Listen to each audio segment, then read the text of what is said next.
Hi, this is Steve Cubby, and I want to welcome you to the second episode of Cubby TV. And in this episode, we're going to talk about state-sponsored terrorism.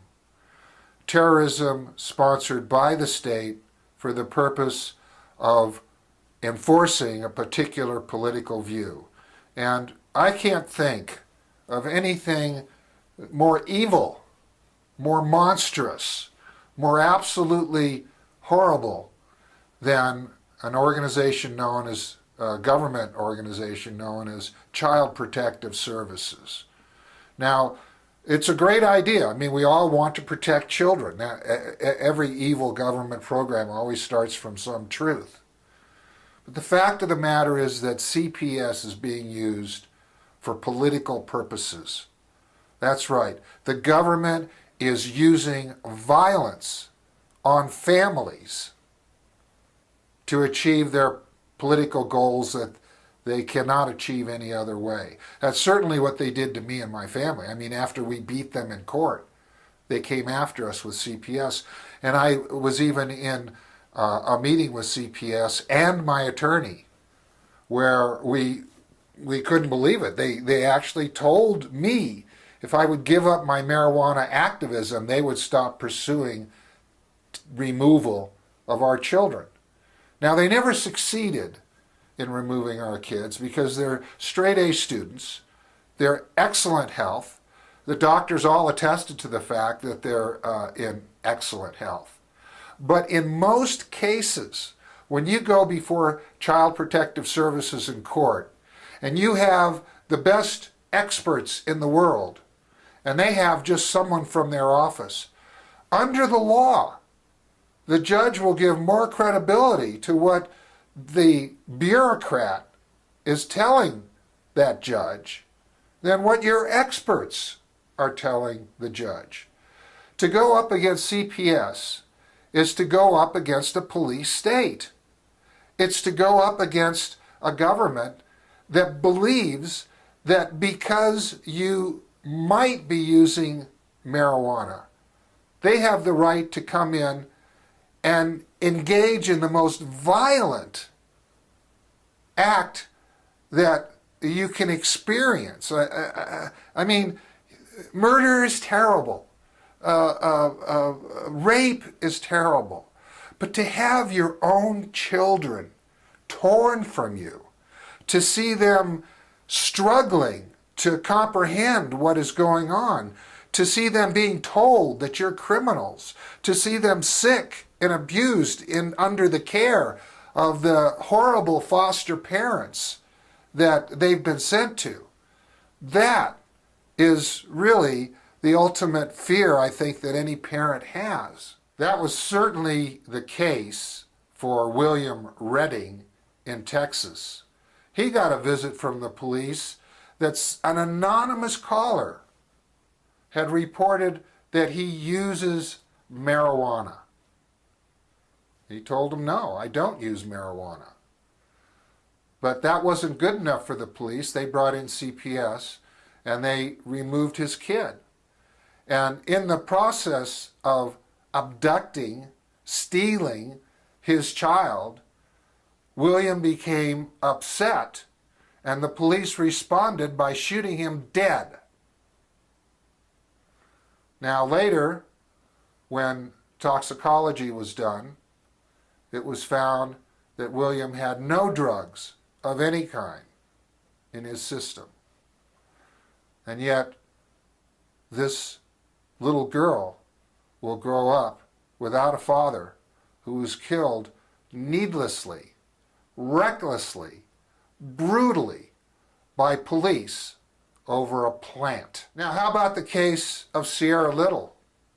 She actually moved to Colorado so she could take advantage of Colorado's marijuana laws. And she moved there because her son Landon was not doing well under conventional medical therapy, and she had reason to believe, and I believe correctly so, that it would be a healthier, more effective treatment to put her child on medical marijuana. So she moved to Colorado. She got her son on medical marijuana. He improved. And the doctor that had been treating her son threatened to report her to the police for what she did. Now, Sierra has a choice. Obey the threats of the doctor or save her son. And she chose what any good mother would do. She chose to save her son, who is doing much better, by the way, now. And yet she now faces the threat that she will be arrested, convicted, and imprisoned for what she's done. Of course, the most troubling case is that of Joshua Hill in Texas, who received a visit from the police and had his daughter, Alexandra, taken from him. He saw that not only was this a very traumatic experience for his daughter, but she was getting bruises, she was being given weird medicines, she was often sick. He was really upset to see his daughter being so mistreated. In fact, he was able to get the daughter transferred to another foster parent, and that parent ended up killing his daughter. That's right. His daughter was killed by the foster parent that the state had placed his daughter in order to, quote unquote, protect her from her loving, dedicated father who happened to use marijuana. Now, my friends, this is an evil of enormous dimensions. This is the kind of thing that really does tell us that we are living now in a police state, and the police can use any excuse to get into your house and take your kids if they believe that you have anything to do with marijuana. It's not legal, it's not constitutional, but they're getting away with it every day here in this country, and it can't be allowed to continue. And the pressure has to go on CPS. Their argument that they're just trying to protect kids is a lie.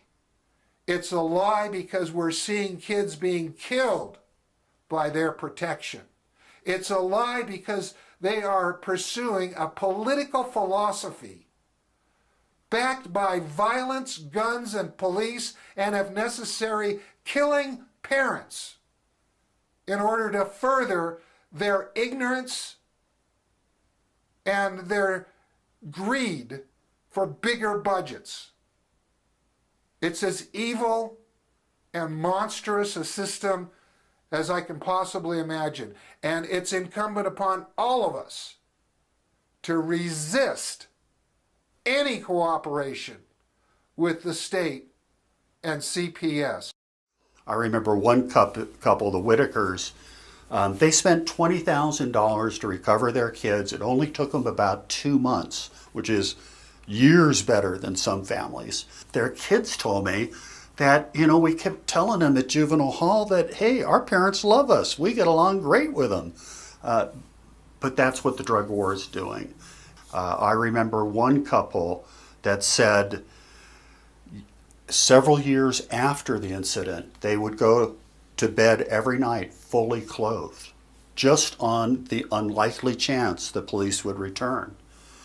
That same couple's son, who was only about 7 or 8 at the time, he burned a toy police car, turned him from someone who trusted adults to someone who was traumatized. The time has come for us to stand up and refuse to cooperate with these government thugs that think that they know best how we should live and what we should put into our bodies. This has been Steve Cubby for Cubby TV. Join us tomorrow when we hear from Ed Rosenthal and Chris Conrad about what we can do to make ourselves a freer, saner society. It's the proximity of what I hope to be. The weight so heavy where I stand.